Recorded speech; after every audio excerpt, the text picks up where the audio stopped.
What's up, everyone? I'm Timothy Milam Jr. You're watching Milamasylum. Thanks for tuning in and checking out this review. Hopefully, you'll find it interesting enough to like and share. Maybe I can earn that subscription, but if not, totally cool. Hellhole. Netflix Hellhole 2022. Not to be confused with Hellhole 1985. Now, having said that, let's compare the two. One's a sanitarium full of women. I mean, there's male doctors and stuff. One sanitarium full of men, but used to be a sanitarium. Now it's a Catholic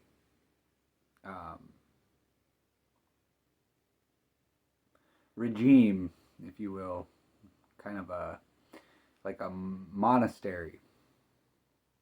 The 1985 version, we had quote unquote undercover,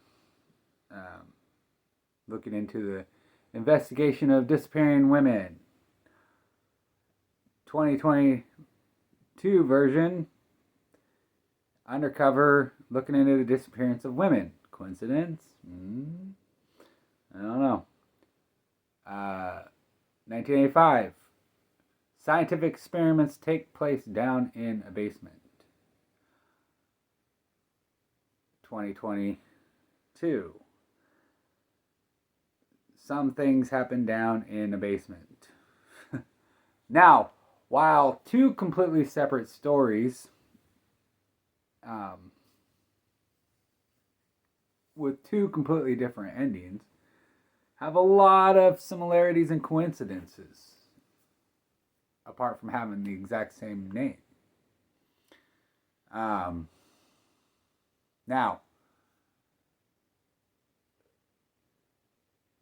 one film's heavily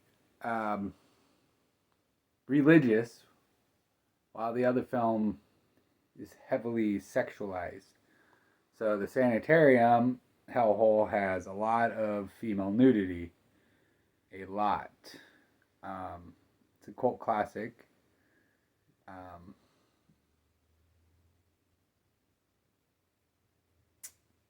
So it's got a pretty large fan base.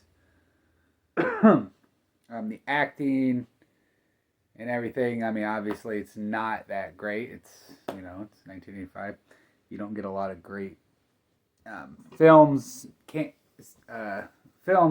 the horror genre. They're very campy, if you will, with the acting and everything else. Speaking of Hellhole, there it is right there. And then the 2022 version of Hellhole takes place, it looks like way like in the 60s, like 1960s or 1940s, maybe even further back. It's a Poland. Yeah. So it's Poland and Thailand locations is the 2022 version, dubbed over in English. Now,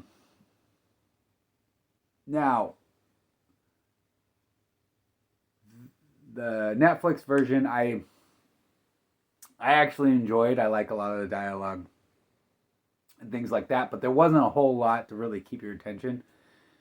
A lot of people would be bored with it, but it does have a pretty good ending.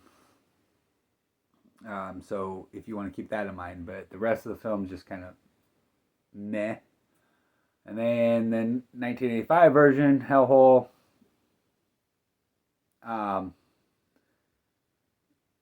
has a meh ending and a meh storyline. But like I said, got a lot of nudity to try to make up for the lack of anything really any good. Now, the Netflix version does have some nudity, but it's not in the sense of sexualized nudity, the obvious draw. But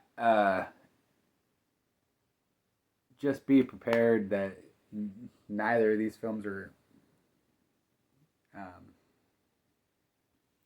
really any good. They are interesting. They're worth definitely checking out. So Netflix 2022 version, I slapped that with a 7.2 out of 10. The 1975 version, 1985 version, I slapped with a 6.1 out of 10. Maybe I should bump it up for the nudity. Just joking. Anyways, that's your review. I'm Timothy Alman Jr., and until next time.